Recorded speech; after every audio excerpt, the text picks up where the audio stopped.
Qu'est-ce que Mario Draghi, nouveau directeur de la Banque centrale européenne, Lucas Papademos, nouveau Premier ministre grec, et Mario Monti, nouveau président du Conseil italien, ont en commun?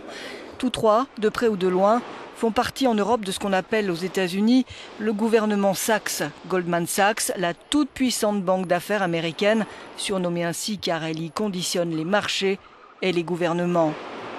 Mario Draghi, diplômé d'économie du Massachusetts Institute of Technology, après avoir siégé dans divers conseils d'administration de banques, fut, de 2002 à 2006, vice-président pour l'Europe de Goldman Sachs avant de devenir gouverneur de la Banque d'Italie. Un poste clé au sein de la banque américaine qui a notamment cette mission, vendre les produits financiers swap permettant de dissimuler une partie des dettes souveraines des États.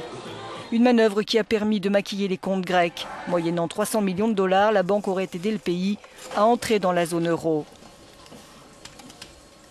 Lucas Papademos n'est pas étranger à cette opération financière. S'il n'a pas travaillé pour Goldman Sachs, il fut de 1994 à 2002 le gouverneur de la Banque centrale de Grèce, un poste où il a largement contribué à faire entrer son pays dans la zone euro en participant à la manœuvre de la banque américaine. Mario Monti, lui, est bien un ancien de Goldman Sachs, diplômé de l'université de Yale. Après avoir été commissaire européen de 1994 à 2004, il est nommé conseiller international de Goldman Sachs en 2005. Monti, comme Papademos, connaissent bien les rouages de la machinerie qu'ils sont censés relancer. Et s'ils évitent d'évoquer ce passé, c'est que la banque est aujourd'hui très contestée, sous le coup de plusieurs plaintes pour fraude, notamment dans l'affaire grecque, mais aussi dans la crise des subprimes. Depuis septembre 2011, le gouvernement américain a entamé à son encontre des poursuites judiciaires pour son rôle dans cette crise.